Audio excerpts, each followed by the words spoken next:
it up. This started as, I guess, I don't even know what to call it, a multimedia project with a live component and an internet.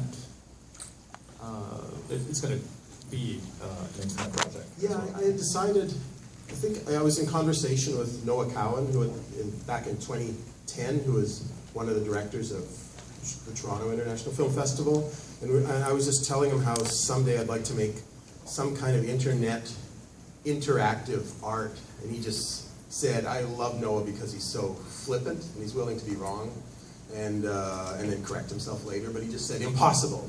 It's impossible to make art on the internet. And that just seemed, that really reminded me of the kind of things people were saying about film 100 years earlier, that film was just movieola, novel, and no one really respected it much. Even the major studios were clearing off shelf space and dumping major motion pictures into the ocean in the mid-20s on the eve of Academy Awards being created to make room for next year's product.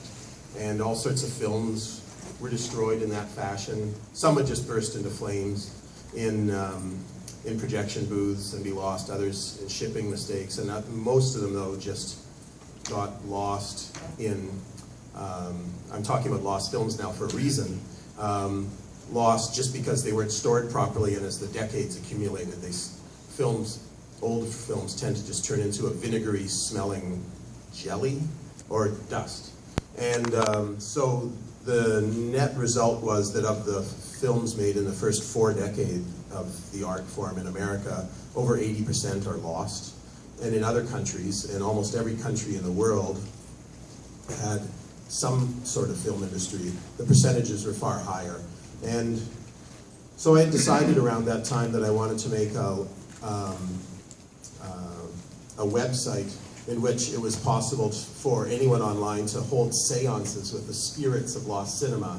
And like the charlatan that I am, and that you often suspect a medium at a seance, a paranormal seance is, I decided to adapt a bunch of lost film scripts, or write them, and shoot them, and then just load them up in little bits and fragments onto a website for this big project. And I thought maybe I could reach more people. Who knows what slender demographic of the world are potential Guy Maddin appreciators, but I thought maybe I could reach every one of them in this fashion. It ended up being really ambitious. I shot for 3 solid weeks in public in the Centre Pompidou 3 years ago, and then 2 years ago I shot for another 3 weeks in public at the Phi Center, the Centre Phi, another 3 weeks worth of movies in public there. Anyone could come in and watch at the Centre as we shot 1 lost movie adaptation per day. And the idea was to upload these. Now even though I was presenting these shoots as installations, they were really just film shoots. And I was just making films at that point, the making of. And even my low-budget style of filmmaking takes more money than is available for state-supported artists in Canada for new media. And so the only way around it was to develop a companion piece, a feature film, which became The Forbidden Room, that would enable us to access funds sizable enough to make an internet project. So the internet project will launch in the early months of 2016, and this film exists as its companion. They aren't meant to promote each other, they're just like siblings or something like that. And this was shot at the same time in Paris and Montreal? Yeah, they're all shot at the same time, and there are alternate versions of all these stories. There's about 17 story fragments in today's movie, but there are many more, and alternate versions of them, different plots.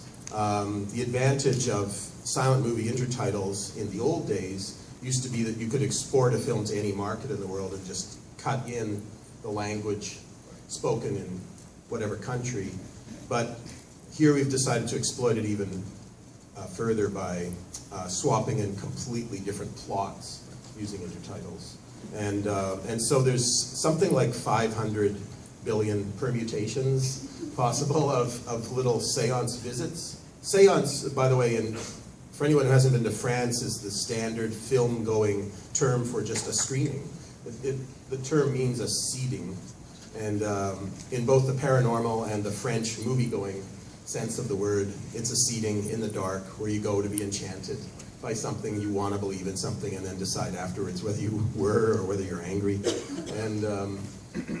And so, yeah, it was all shot at once, but now I've really grown, I really got excited about making the feature. Can you talk a bit